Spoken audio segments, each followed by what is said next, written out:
All right, and we are on. Hello, everybody. How's everybody doing tonight? I want to welcome everybody to the All Trek Mego Shop Talk episode. Thanks for tuning in. I think we have a great show. We're here to talk about, obviously, Star Trek and Mego and what that means to all of us and past, present, future, whatever comes up and whatever you guys want to talk about. So tonight we actually have David Nichols. David, hello, sir. You want to do a little introduction? Thank you. Absolutely, sir. And if you want, just tell. Why don't you tell us your first? With each person, tell us your first experience with Mego. Oh, go ahead, Spock. Go ahead. Spock, is it Spock or Scott? I can't tell. I'm bad Spock. I haven't changed my name. So I want to give a thing. In 1974 and 75, Mego Corp bought the Star Trek into the Star Trek franchise for, I believe, $5,000. Wow. They were very successful over. It was just like a few year period. I believe they had 2 play sets, 14 figures, 12-inch figures, 3 3/4 figures, and it was one of their most successful lines. Let's flash forward to 2018. Mego comes back, and with them, so does the Star Trek franchise. We are now 30 figures deep. Since How many? 18. How many? 30 figures deep. Wow. And a lot more to come. And with the new launch of the 14-inch line that's coming out with this next wave, there's no stopping. There's no stopping this. It's big. It's going to get bigger. We're going. It's not just the original series anymore. It's next generation. It's everything you can imagine. I would imagine we're going to see. Frank. All right. So look, if we don't just do a little round robin around the horn here, we'll start with David. David, tell us a little bit about yourself and your first introduction to Mego Trek. Okay, well, I guess it was 1974. I was very into Planet of the Apes and the superheroes. I was already buying Mego figures. I started buying Action Jackson. And one day I walked into the store. If you guys, anybody from New York City area, is called TSS. And Russell will remember TSS, right? Yeah. And I guess Jason, I don't know if you had them, but I walked into the store, and up on the shelf were the Star Trek figures. They had just come out. Must have been, I guess, fall of '74. I'm thinking, right? And would you believe I was 8 years old, so I wasn't watching Star Trek yet. It was a little beyond me, So I looked at these figures. I looked how nicely looked in the package. They were like perfect. That scale is so perfect for the uniforms for the crew.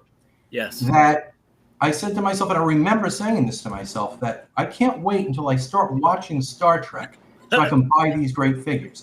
So it's almost like Mego got me into Star Trek. It pushed me into start watching it. So like by the beginning of the next year, I guess 75, I was like 9 years old.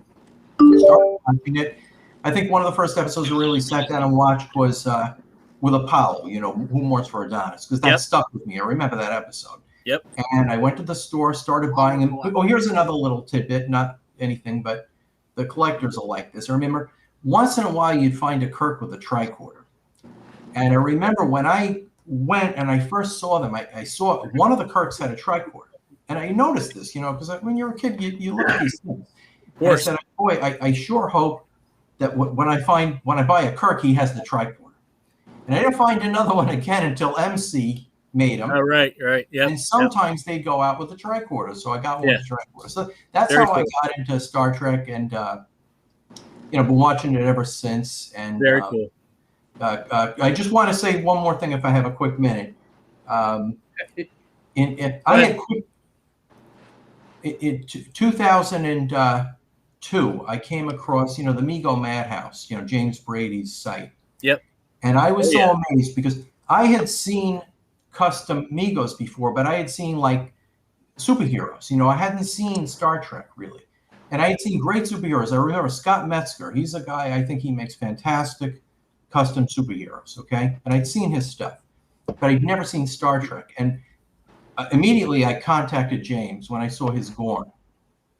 And I said, James, we started a dialogue. We noticed that we were both very into the original series in a similar fashion.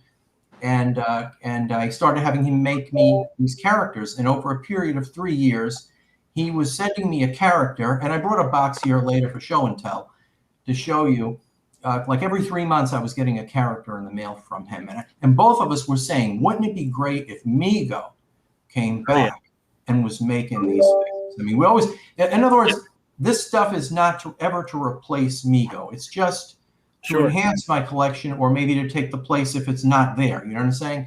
Absolutely. So I'm always very much so wanting to have a real Mego Star Trek figures. Yep, absolutely. In my collection. So. And you know what, David? We'll come back to Mr. James Brady's work. We'll come back to Mr. James Brady's work. Right. You know, I think we have a lot to go over with that. But we'll go move on to Russell. And Russell, why don't you tell us, a little bit about yourself and your introduction to Mego Trek? Oh, thanks so much. Yeah, I think like a lot of us got into Trek right after it went into syndication. And I saw somebody on the comments mention this as well. The animated series, the timing of the animated series with Mego, and the kind of the look and feel, that kind of cartoony, toyetic look that Mego brought to Trek. Mego aesthetic, absolutely. Exactly. Yep. I think that really kind of captured it, especially for a young kid in the 70s. Putting Star Trek in that same pantheon as all the Marvel guys, all the DC guys, seeing it on the shelves. Right, Dave mentioned TSS. We had Lamstons and Corvettes and Caldors here in New York. Okay. And just seeing it there, and the play sets, like you mentioned, right, the bridge, a complete kind of toy line dedicated to the show that, I mean, we didn't know that it, it had been canceled the way it had been. Right. We didn't know that it was kind of, hanging on as an animated show. We just knew that it was alive through these toys. And it was just fantastic. So, my family were Star Trek fans, so they brought me into it, and just kind of sharing it and through the toys, and, the Star Trek toy story really begins with Mego, in my opinion. Yes. So. I would agree with you on that. Absolutely. Absolutely. Bonnie, where's Bonnie at? We're waiting for Bonnie to join. Yeah. Roberta, how are you doing today? I'm doing pretty good. Good to see you. Good to see you. Now, do you have any memories of Mego Star Trek or anything you'd like to share? I have to say, I grew up, I had the disadvantage of being a girl, the sister, and I don't remember my brothers having it, but I do remember, when it went into syndication, I believe it was like either every Saturday night, Sunday after church, everything, we're watching Star Trek. Okay. So it wasn't until I got older and everything and really got into all the Star Trek with the Next Generations and of course Deep Space Nine. Oh yeah. And then I got into Star Trek Megos once they came back in 2018. Okay. So that's when I started collecting the actual Megos of them. Gotcha. But Star Trek fan forever. Yeah, I hear you. Me too. All right, so I got to ask Mr. Jason Seville. All right, so let's hear your Mego Star Trek story, Jason. What was your first one? When did you first see him? Come on. Do you want to know the truth on this? Because it's womb to tomb geekery. Right. I can't remember a moment in my life where I was without Star Trek and without Mego. Okay. I mean, I remember getting my first superheroes, but the Christmas came where it's like all of a sudden the bridge showed up, all of the main crew showed up. So it's like, I had that moment of just, I've got it all. And then, eventually you get the aliens and, the Gamma, play set. It's like, wow. I don't remember a time as a child without that stuff. And yourself, during that whole Star Trek Lives, time in the 70s where it was heavy in syndication. Right. And they were working toward getting a movie made, and it's like, Star Trek Lives. Yeah, right. I mean, honestly, it was one of the first shows where, if it wasn't for the fans, would never have come back. What TV show comes back as a movie? Star Trek started that. I mean, that's never happened in the history of Hollywood. First show to ever be turned into a feature film. There you go. Absolutely. Very cool. Yep. Very cool. All right, Scott. How about you, man? Come on, first Trek Mego memory. Well, it's kind of similar to Russell, kind of similar to Jason. Star Trek was a show that was on Saturday and Sundays between like 2 and 4 p.m. I started my first Trek figure was a T1. There goes Q. Was a T1 Kirk. Nice. This one, and for some reason I got him with the Incredible Hulk, and then. Very cool. A couple months later, grocery store run, the T2 bodies came out, and I got the rest of the crew. The Christmas of '76 was the best Christmas on record. That was the year that the Enterprise bridge set came out. Right. Everybody had a bridge set. Yeah. Everybody. And it was just great. That was the year that everybody. That was the year not only just the Mego stuff, but the Remco utility belt. Everything was out. It was Star Trek was a craze. We had shirts, the everything. You name it, we had it. Yeah. First figures, the original crew. And you talk about that Mego bridge playset. As simplistic in design as that thing was, it just accented the figures perfectly. Do you know what I mean? It was just very genius. The spinning transport. Yes. I could believe that made him $1 million.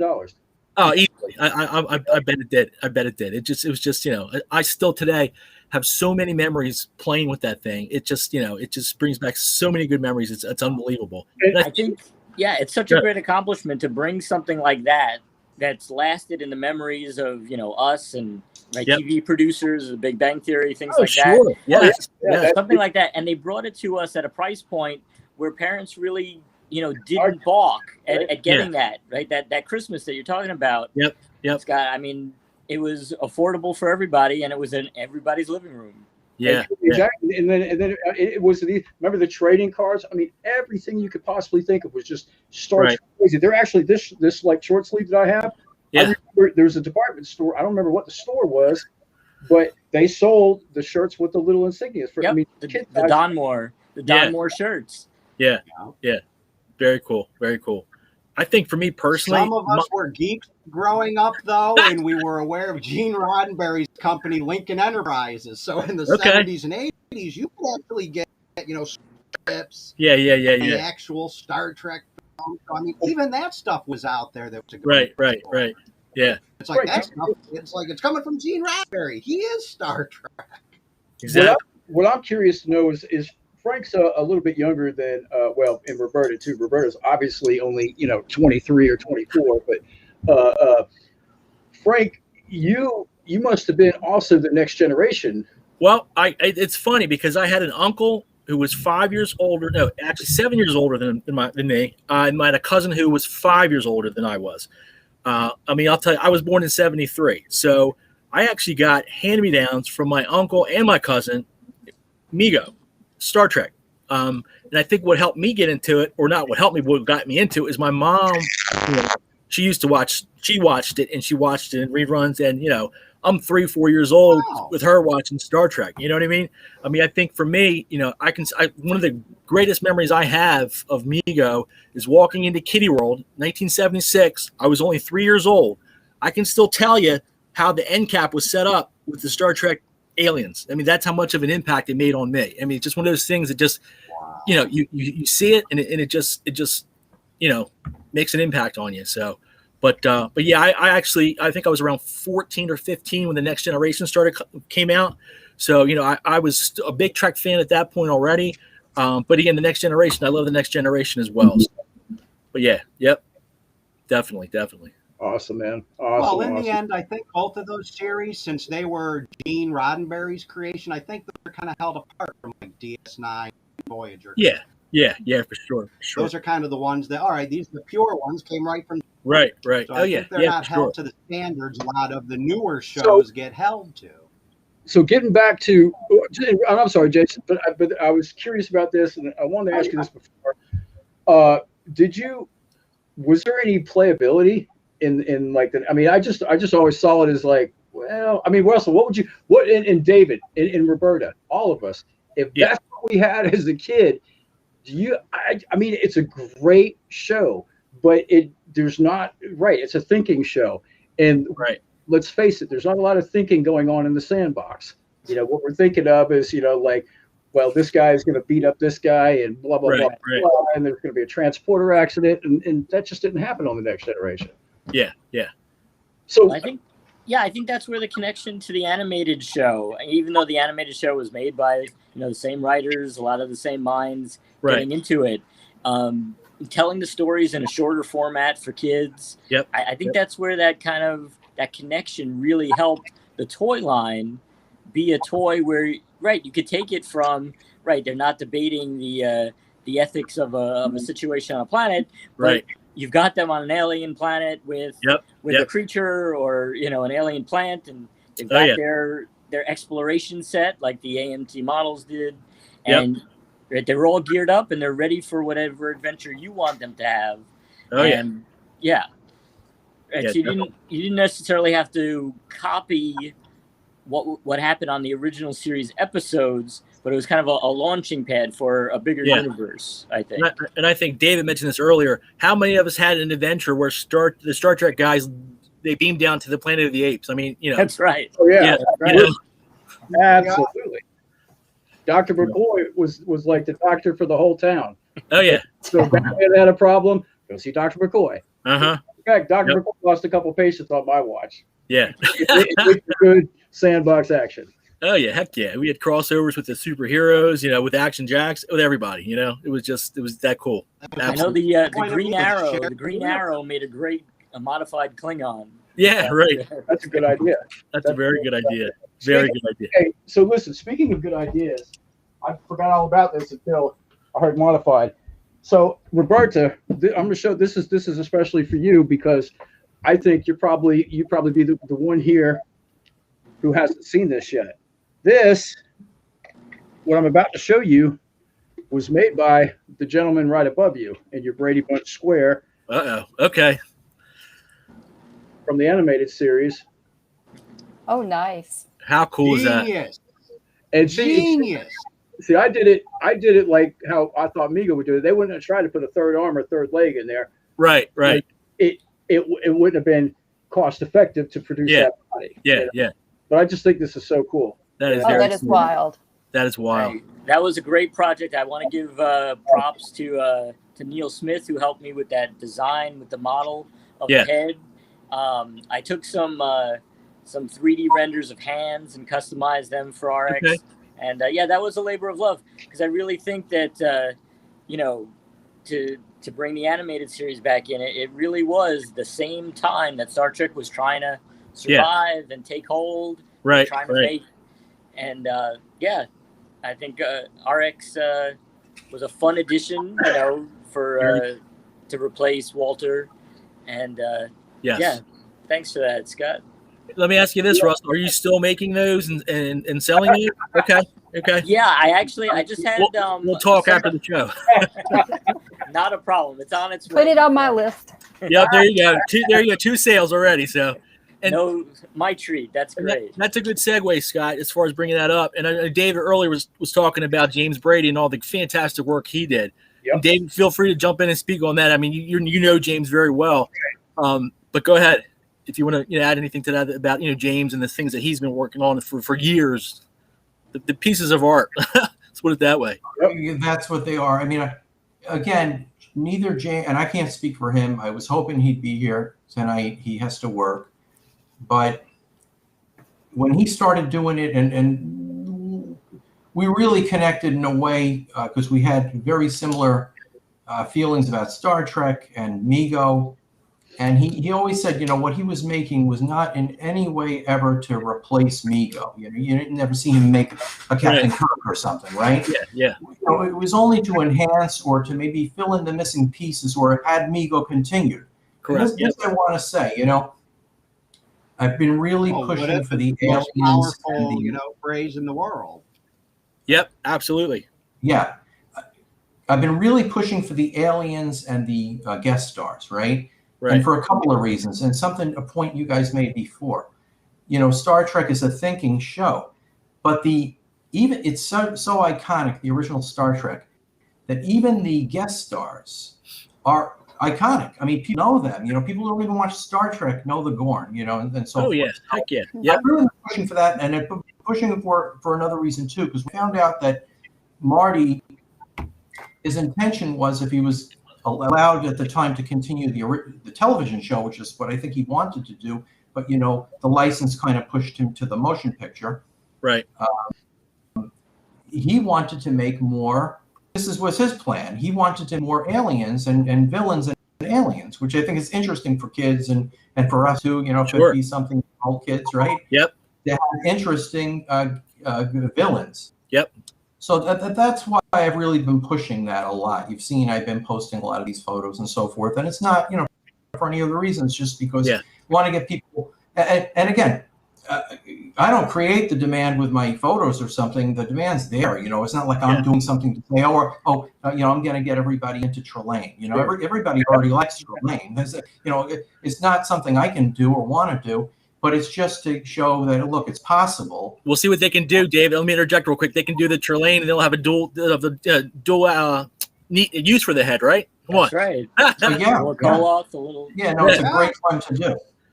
Yeah, right. It's a great one to do for a lot of reasons. But again, it's just that's why I've been pushing the villains and the you know, it's what Marty wanted to do all those years ago if he had continued. So now Mego's continuing. I'm really pushing. Now look, you need the crew. We want other crew members, and we definitely want, and I definitely want more variations of the crew of Kirk and Spock and McCoy when they are in these various disguises and stuff. I want those also. But I also want to see, you know, the Kang that's coming out to me, a milestone now because. And again, look, we all lost a year last year. I mean, it's horrible, and a lot of people lost even more than that. So I'm not complaining. So after a couple of years now, it's to get that Kang is special, you know. It is. Kang, and Dave, I think you bring up a good point, you know, with the last year, and you just think, for me, thinking about Mego. I mean, Mego, you know, even as hard, you know, as the last year has been for people. I mean, for me personally, you know, having Mego back again, knowing that the new Megos were coming out, you know, being able to experience that and share that with everybody through the Mego Ambassador page and everybody else. I mean, that's helped tremendously. You know what I mean? As far as so it's a way to let off steam. It's a way to let off steam in a good, positive way. With everything else that we're going through, you know, it's nice. I mean, even sometimes just to take a run, and you know, Paul and I go to some of the same stores, and we haven't run into each other. We've run into each other many times over the years. So if you guys bump into each other, and there's one bumping into Paul Clark since 1985. If there's one figure left in the shelf, who's grabbing it, David, Paul, or you? Who gets it? Well, I don't know, probably Paul, but you know, but we even will, you know, visiting, shopping, and looking for these things sometimes. Even though I know I can order it, I got a lot of different options to order. Right. But it's just to let off some steam. Sometimes after hard work, you know, get in my car. And I say, you know what, I'm going to go to Target or I'm going to go to Walmart. Sure. Just to clear my head. It's just a very good, positive hobby. It really is. It's a great hobby. You know what? I mean, even with me getting the figures like I do, I still make trips to Target and to Walmart just to see what's out there and just to, like you said. You're right.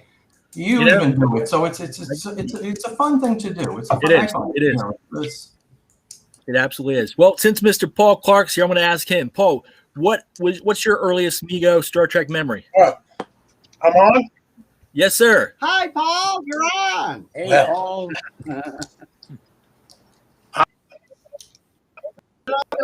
To Mego in 19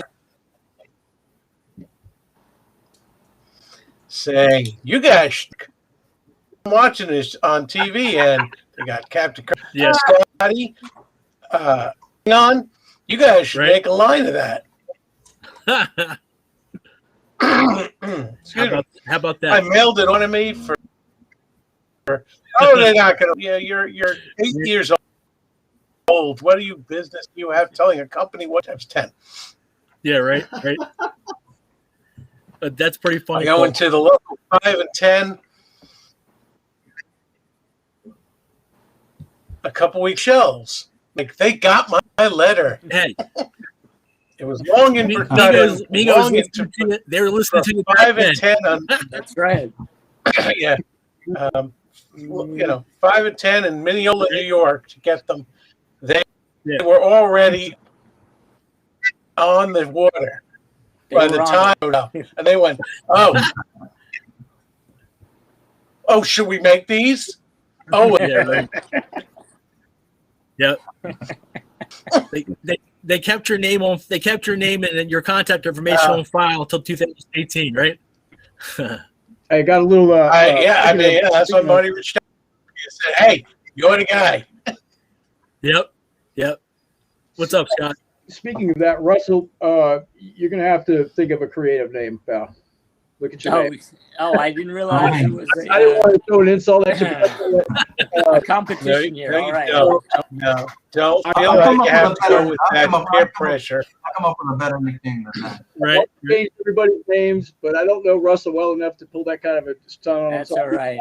I leave it up to you, my friend. Let's look at something that Jason put together today. Okay, cool. Mego presents the Star Trek universe's new line of 14-inch action figures. Captain James T. Kirk, Earthman. Commander Spock, Vulcan Science Officer. Start your 14-inch figure collection today by Mego. Okay, so obviously that didn't play too well like that. So let me, I'm sorry. No, that's fine. I think that was scaled for what, Instagram, Jason, or something? That's okay because it's doable here too. I just didn't realize that when I picked it. Very cool. Very cool. Very cool. There we go. Same thing. Now we'll be able to see it right here, and I think we might even be able to talk while it's playing, even though that would kind of be rude. Let's see it. Mego presents the Star Trek universe's new line of 14-inch action figures. Captain James T. Kirk, Earthman. Commander Spock, Vulcan Science Officer. Start your 14-inch figure collection today by Mego. Really good, Jason. Very cool, Jason. And Paul, I got to tell you, man, those 14-inch figures, they turned out pretty damn good. If I got to be, I do say so myself. Do you say so? This 14-inch Kirk is the most Come on, man. figure You did a heck of a job. I've ever seen in Paul. my life. This likeness knocks anything I've seen Mego make out of the water. This is young Shatner. Honestly, this is going to fly out shelves. Fly out shelves. Very cool. Maybe we'll be lucky and he'll die. Oh, geez. Then there'll be a very special chat. There'll be a very special Kirk. He's 90. Come on. It's not out of the realm of possibility. Remember, though, he's taking that fountain of youth. He's drinking the blood cells of placenta. You know what he does. He'll live forever. He drinks the blood of virgins. He looks Luckily, with Trekkies, there's no shortage. pretty good for 90, right? I was just, you stole my line. Yeah. I'm blurry. Your line, yeah. I've been doing that line since the 80s. Oh, really? Yeah. Hey, Paul, you were talking about that letter that you wrote. I actually wrote a letter. I think it was 1981. I would have been 8 years old, and I actually went to Kitty World and actually found a Chips Rev Up motorcycle box with the Mego address on it. And I wrote Mego a letter, and I basically said, if you have any extra action figures or play sets, please let me know. I'd like to buy them. So, but and at the time they were like, "Oh yeah, we're going on there." Yeah, exactly. So make all that kid. Exactly. So very cool, very cool. But Jason, do you mind holding that Kirk up a little bit closer so we can get a better look at it? I think a lot of people want to see that bad boy. Yeah. Yeah, I know. I do. I only get to see him in a package. Very cool. Very cool. That sculpt is amazing, Paul. Well, it's honestly, I've got a secret. I've got a secret cabal of Russians working on sculpts now. So you're not joking either. That's cool. That's very cool, man. That's a great head sculpt. Yeah, it is. Yeah, it really is. Can I ask Paul something? Can I ask Paul something? Right ahead. Yeah, go right ahead. The new 14-inch Gorn. Yes. Was that Brady or is that somebody else? No, actually, the 8-inch Gorn and the 14-inch were actually Andy Cavolt. Because when we were doing, let me get this straight. When we were doing the Gorn for DST, James Brady did the sculpt. Right. Based on the one he had done, which was actually scaled for like a Hulk body. Very cool. When we were doing it for Mego in 2018, Andy Cavolt, James had taken a hiatus around 2010 or 2011. He's like, "Look, I got a kid. I'm busy." I go, "Oh, fine. I understand. I got a kid too. Doesn't mean I get to stop." But I went to Andy Cavolt and had him, clean it up a little, just so we had to tool it all over again without the neck plug. And I just said, just take a pass, and But no, it's really Brady. But and then 14-inch, we just scanned the 8-inch. So you scanned the 8-inch. So it was based on Brady, and then Andy came in and made some modifications. Yeah, I can't remember what, but there were a few things that were just a little, Okay. But basically, it's James's. Right, which is different because the Salt Vampire is all. It's only Andy. Yeah, because they didn't have. James. And I don't think he's going to mind me saying this. I'm going to tell you something. When we saw the Salt Vampire the first time, James said to me, he said, "Did you see that Salt Vampire that Andy made?" He said, "It's fantastic. He loved it." Okay, cool. So look, James Brady had been doing sculpts for us for MC Toys, and he did great. He did the first two Night of the Living Dead guys. Okay, right. The Graveyard Zombie and Ben. Oh, nice. It just got to the point where I think it was around the time I was starting to work with Mattel.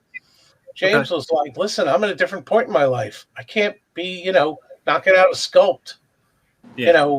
I got a baby." And I was like, okay.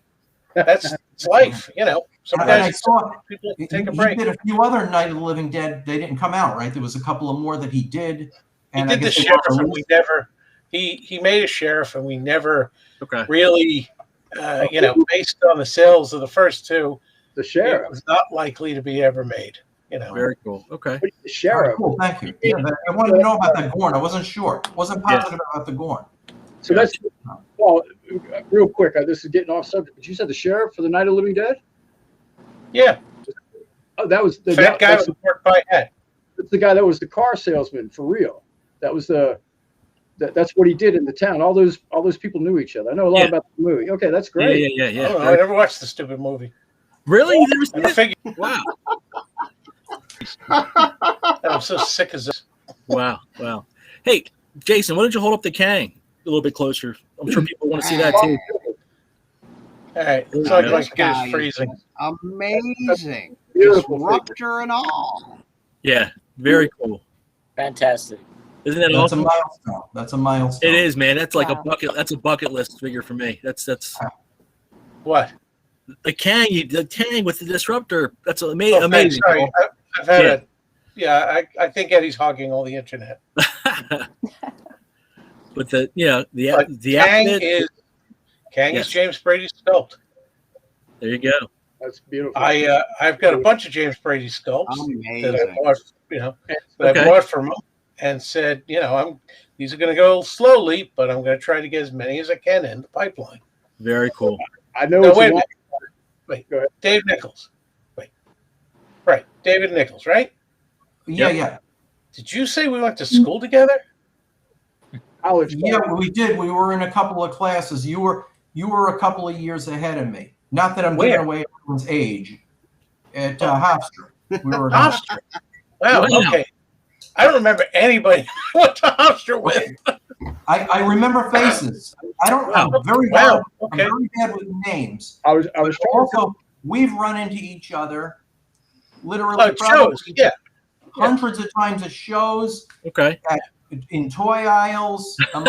I mean, everywhere. Movie theaters. I've seen you. I think we had some mutual friends from Floral Park, New York. Do you know people called the Carbanes? Do you remember the Carbanes?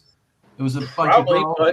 Carbanes. Remember them from Floral Park? One of the problems the problem with early onset is dementia. Is there's lots of big gaps that I just don't have.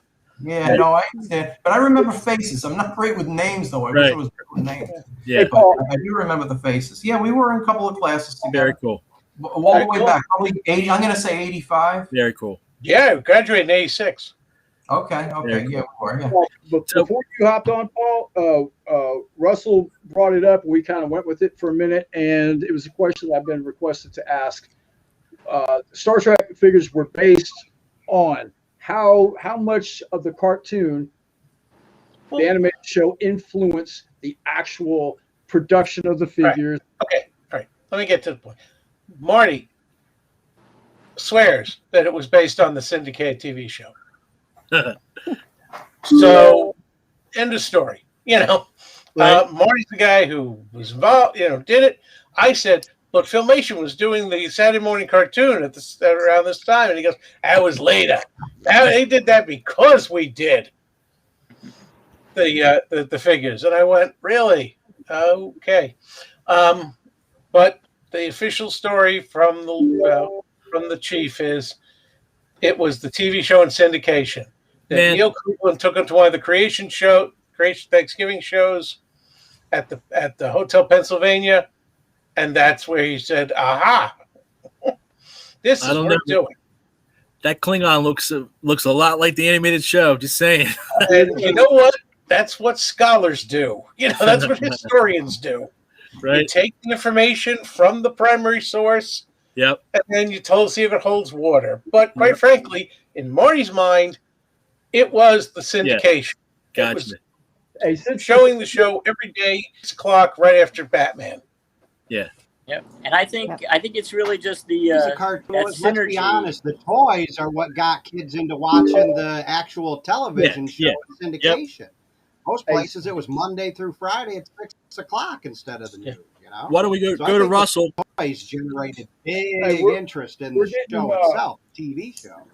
Real quick, guys, I just wanted to point out that we are getting questions from audience, and since this is just a Star Trek based show, those are the ones that we're kind of noticing, and we're seeing them. Yeah, we're not we don't mean to not acknowledge you, but we're just trying to include them in the conversation. Yep. However, Scott, let's go to Russell for his comment there. Then we'll go back to you and we'll cover some questions. There you go. Sure. Yeah, I was just saying that synergy between the timing of the Megos hitting the shelves at all of our stores, the animated series being on, that it really was some sort of magic to keep Star Trek, alive at a time when the actual show wasn't being produced. Yeah, and I saw a great question on the side about Kang and the sash, and can we get more detail on that figure? Sure. Go ahead, Paul. What? What do you mean more detail? I think he means to look at it, the actual visual. Yeah, to look at it. I saw a question. Does the sash come off? Yes, the sash is removable, right, Jason? The sash actually just we sewed it in right on there, so it's a loop. Does it? Yeah. Really? Got the angle cut on the other side. It lays flat against his shoulder and hip. Okay. It was supposed to be sewn on the shoulder. Mine wasn't, but maybe mine's factory. He might be, concept. But Paul, it's okay. Right. He might be left-handed. Yeah, there you go. Wait, you get something against lefties? No, but he would have to switch it to the other side, right? That's right. There you go. Purposely. I mean, I wanted to have the sash to be sewn at the shoulder, so that you didn't see a bunch in the package where they're down by his pants. I got you. That makes sense. See, I just assumed since not all of them wore sashes, I figured you'd not sew it on just so people could use that costume for other customs. In a perfect world, because not all Klingons have. But something that has to go ship from China. I have a whole bunch of Uhuras from 2008 where she's all look inside. Yeah. And I was like, what? Or turn the head all the way around. Right. So you only see the back of her head. Oh. Yeah. And I'm like, what guy in the production line's like, I'm going to turn this way. Ha, ha, ha. Yeah, right. Always got a production line that likes to screw it up. Yeah. If I could just real quick, it occurred to me that I believe all of us can see the question. Right? So why don't we do that? We go around. Somebody's got a volume. They need to drop that down, please. Everybody go around the room. I'll start it off, and I'm just going to pick a question. We'll ask it in as quick as you can. These are mainly going to be probably for you, Paul. Tadashi Yi wants to know, what is the likeliness that we will have 8 or more 8 and 14-inch figures with the Wrath of Khan series? Other characters, 8-inch and 14-inch.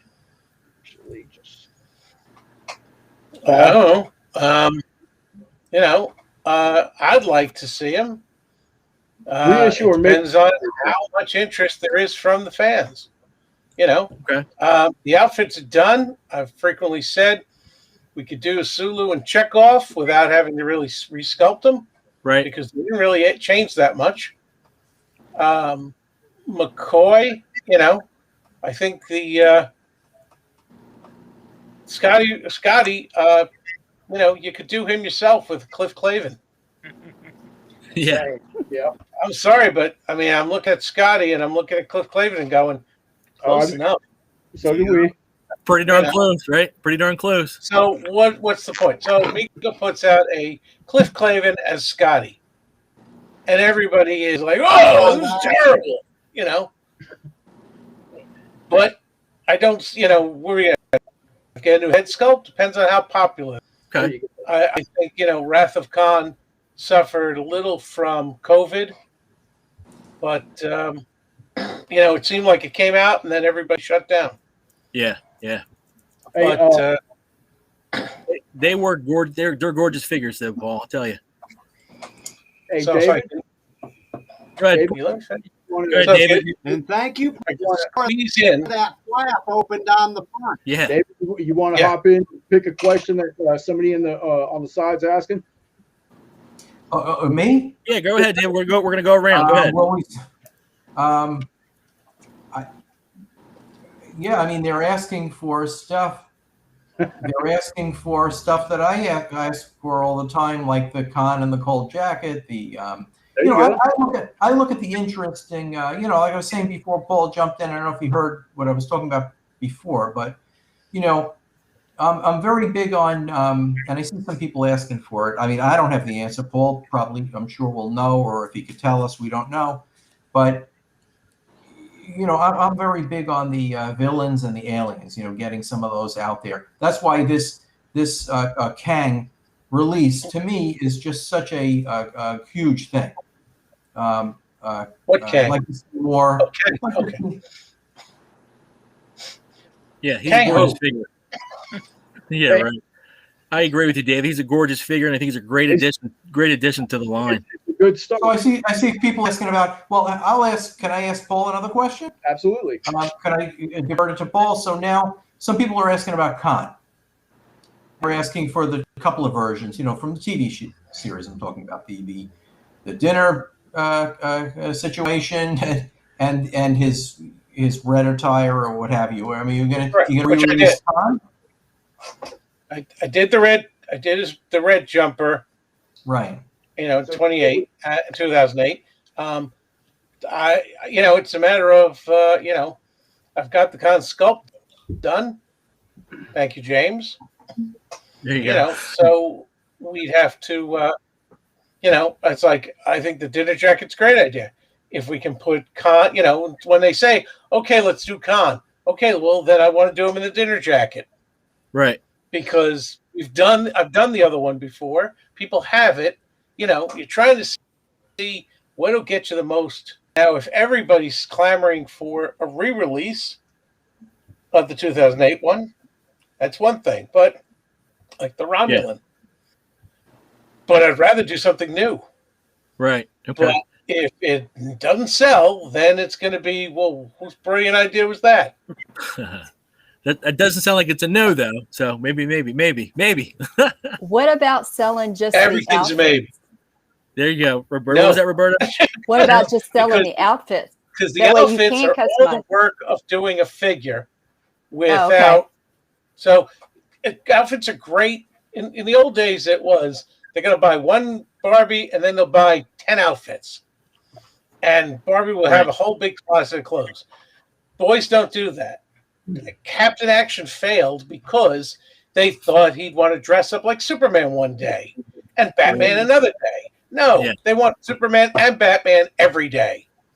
So the outfit thing, even Action Jackson, the outfits didn't really work because the guys would dress them in the outfit and leave them there. Yeah. It was fire rescue all the time. Yeah. So, outfits, I mean, look, with the Diamond Select thing with Marvel, you had to do outfits. Right. Because you had to charge $80 for the figures. So you had to add value to that box. Gotcha. If I was Sideshow, I'd put out a figure for $80 and say done. Yeah. I gotcha. But Mego people don't go for that. Gotcha. Yeah, I think we've all thought about that though, as far as the outfits go. Hey, Russell, why don't you go next, man? Look over there and see if there's a comment or a question that you saw that you want to bring up and talk about. Sure. Something looked pretty interesting in regards to Star Trek the Motion Picture love. I know that Paramount just announced that they're going to go ahead with the 4K remastering of the Robert Wise director's cut. Wow. That a lot of our friends worked on, Darren Doctorman, David Fine. Something to tie in with their release of the new set of the motion picture. Very cool. Good thinking. I personally always loved the 12-inch Mego Trek motion picture outfits. I thought, you know, if we could get those scaled down for the 8-inch figures, I thought they'd be really cool personally. But Paul, any thought about delving into the motion picture at some point, or it's you know, Paramount has said nothing. Okay. You know, I mean, if they're going to put a lot of effort into remastering, right? You know, maybe they'll come to us and say, "Hey, you know, it'd be really great." And then it's a matter. Then it's kind of like, okay, we can do it, but yeah. You know, I could start that conversation if we want. There you go. We have an insider. Okay. I'm sorry. Who's the insider? Who? Russ said that he might be able to. Oh, pardon? Say that again. I didn't hear you, Jason. Did Jason freeze up? up? If I'm not mistaken, I think they gave the time frame is going to be about 8 months to do the remaster. Isn't that correct? I mean, is that what you've heard? That's correct. Okay. Wow. From when? 8 months from now? Oh, yeah. I'm assuming from the time of the announcement. Okay. And that was July? Was it? Are they going to announce something at... They announced it, wasn't it? Okay. I've been in Florida. Did I just read something today that they remastered 4 and they're putting that in the theaters next month or something? Is that right? Didn't I read that? I don't know. That's news. Know about that? 8 months. Somebody just said. Lewis just said it. Yes. 8 months? Okay. Because I thought I saw number 4 was remastered and they put in the theaters next month. Oh, yeah. Fathom Events. Fathom Events is doing an in-theater presentation. Yeah. Gotcha. Those people. Gotcha. Very cool. Very cool. Hey, Roberta, why don't you take a look and see if there's a comment or a question over there that you'd like to talk about? Okay, I know that I did see some of them when they were asking about, since we're going to be getting the new female style body, that more of the female characters. Okay. And also someone had mentioned about Voyager. Okay. Janeway would be a good one. Yeah, I think Janeway would be great. That's a cool one. Yeah, right. Yep. Yeah. Voyager is going through quite a renaissance right now, a rediscovery by people. I love Voyager. I actually like Voyager way better than Deep Space Nine. Yeah. But I know a lot of people didn't. A lot of people. I'm in a minority there, but I thought it was pretty. I thought it was a good show too. I enjoyed it. I really did. But I think figures more female Trek characters. I think I'd love to see. We gotta have 7 of 9 fall. Yeah, there you go. But that would definitely require a different body situation. Otherwise, we kind of. I think personally, like female Romulans, female Romulan would be cool. I'm fanboy here, but yeah, female Romulan, female Klingon. So. Well, I need a Crusher. I need a Beverly Crusher. There you go. Because we need a Wesley too. Because no. No Wesley. But see, the thing is, like with the Wesley Crusher, there's a really good chance that we can get Will Wheaton for probably nothing. Oh, that's true. Yeah. You could definitely probably reach Will Wheaton with one of those. So for sure. Absolutely. So.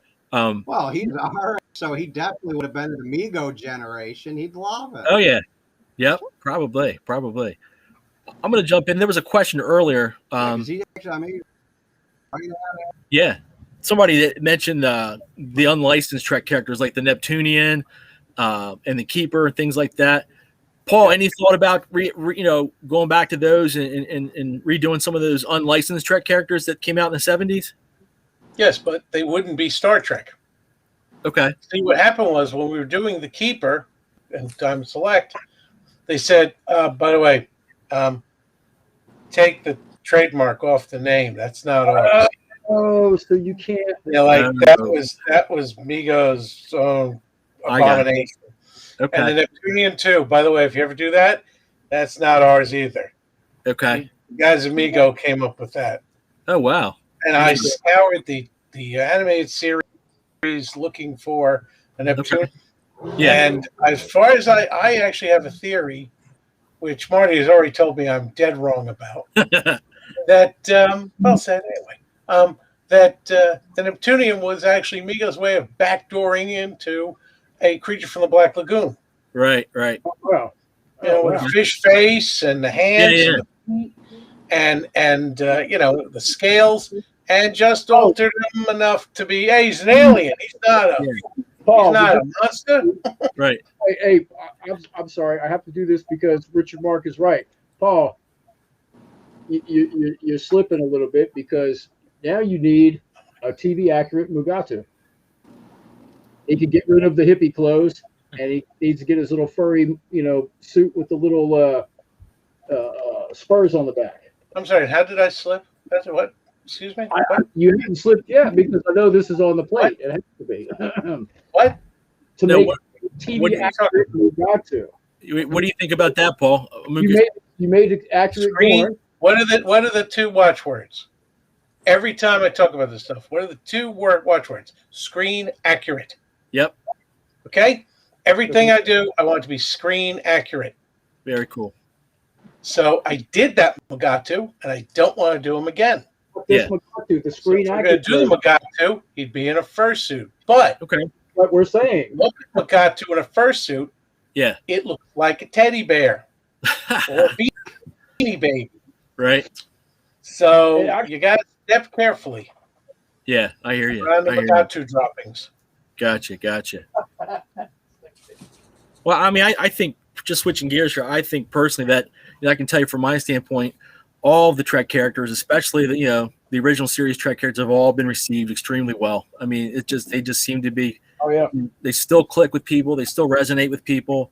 The core characters, obviously, even here recently with the Scotty and the McCoy and the Salt Vampire, people just want those figures and continuously want those figures. They're like your Batman and Superman of that license or genre. So.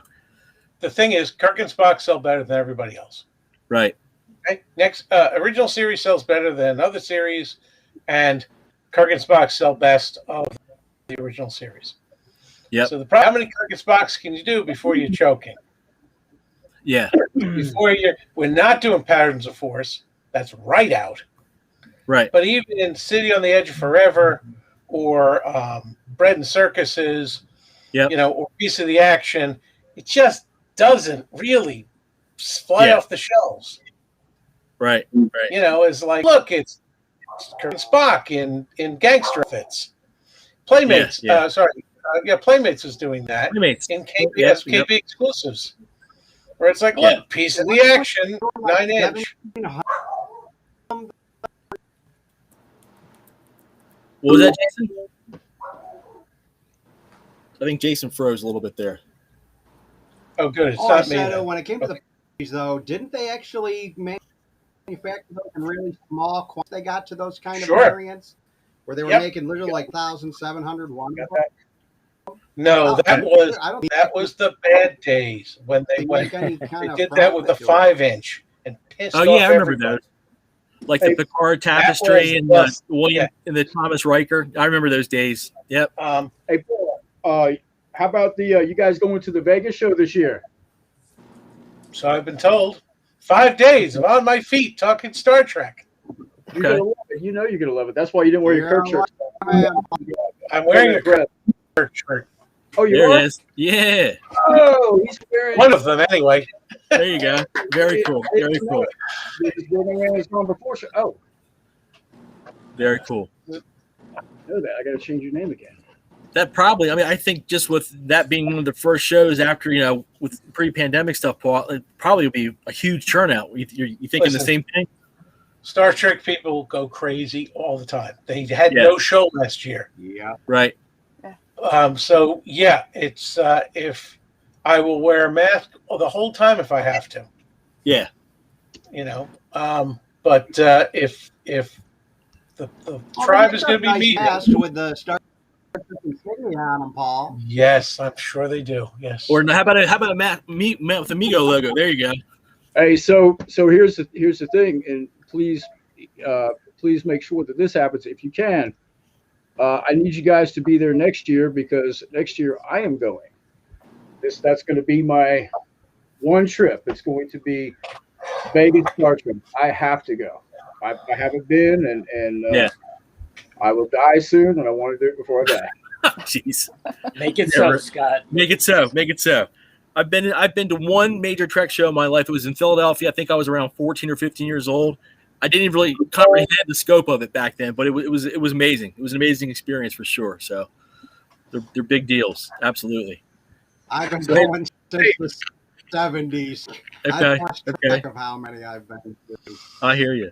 Hey, Scott, it looks like we're at the top of the hour. Do you want to go around? Anything else in closing you want to talk about, or anything else you want to talk about? Let's.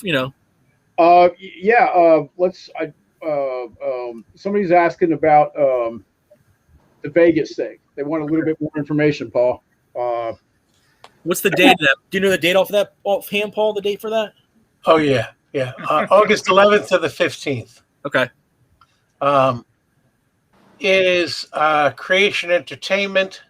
Okay. They have, if you go to creationentertainment.com or it's Creation ENT, they have the link there to get tickets, and telling you which celebrities are going to be there. So they're really the cream of crop. They've been doing it. Listen, they were doing the 70s. They were the first show. I know those guys because they used to be in Mineola. That's right. I remember it well. In my town, and my friend used to work for them. There you go. So, I've seen behind the curtain. Gotcha. But, Star Trek fans is very much about meeting the celebrities. So we bring, if we bring product, each other too at the conventions. Sure. Yes, going out to dinner in your dress uniform. There you go. Yes. Your Starfleet dress uniform, getting in a cab, like, oh yes, we're just going out to dinner. It's like it's Vegas. Right. It's not just Vegas. I used to do that. Little rundown motels on the back highway. Yeah.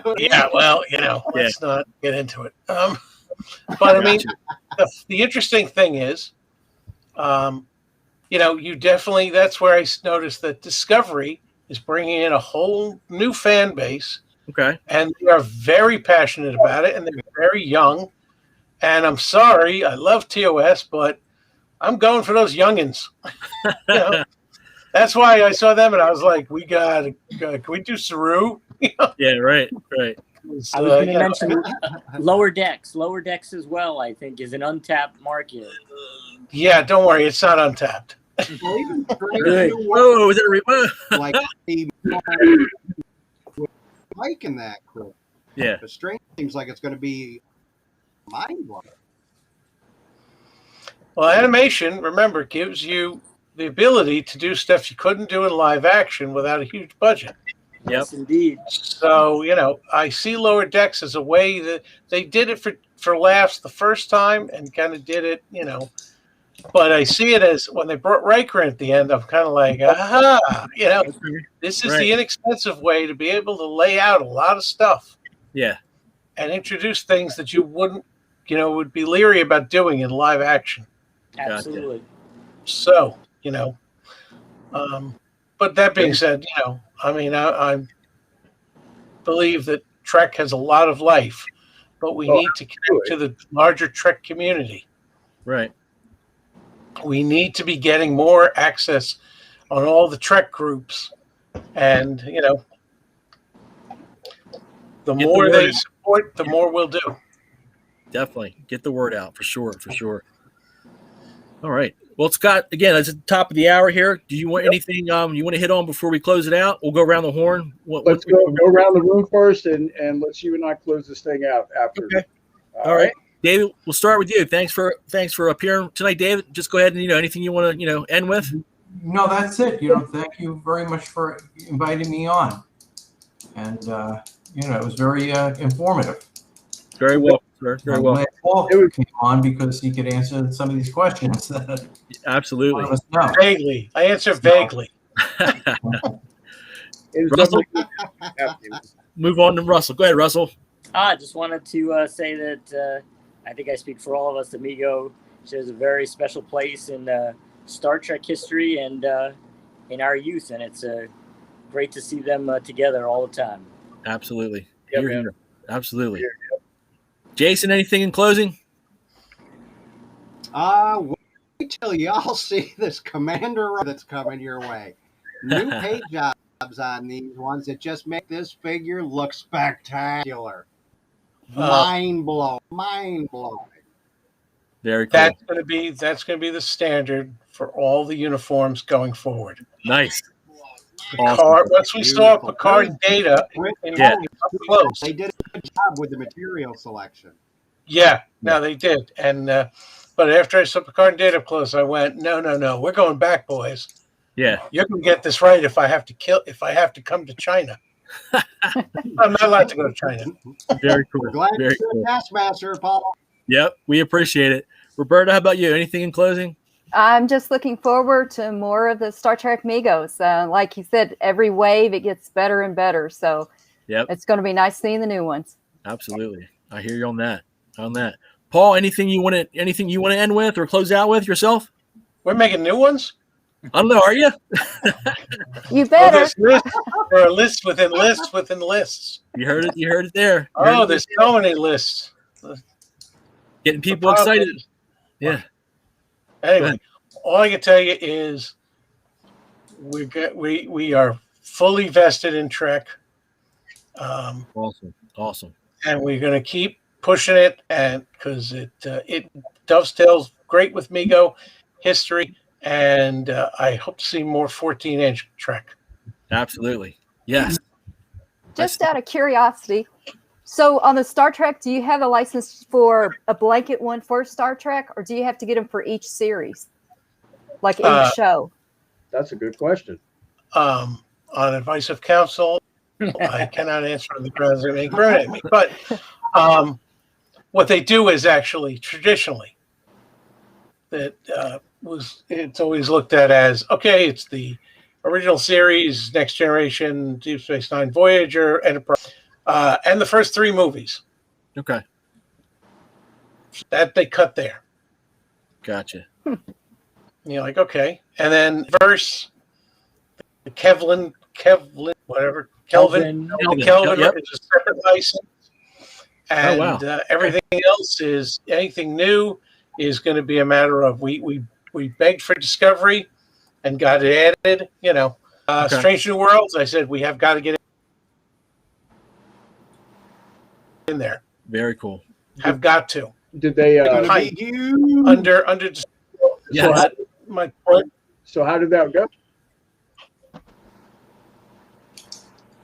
Did that work? Because that'll also open you up to make another market for Spock figures. Yeah. Well.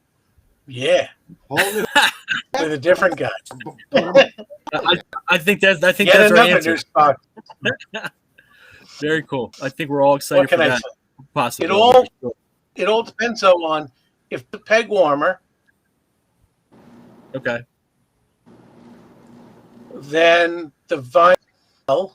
Right. Then we're reaching the Strange New World piece. So all up to what people buy. It's all up to everyone out there. There you go. Bye. There you go. Thanks, Jason. All right, Scott, how about you, man? Voting. Somebody just turned something on. What's that? That's the wrong genre. What's going on? Oh, I know. That's my ringtone. That's his ringtone. My ringtone is Doctor Who. Because nobody else does that. I love it. Very cool. Yeah.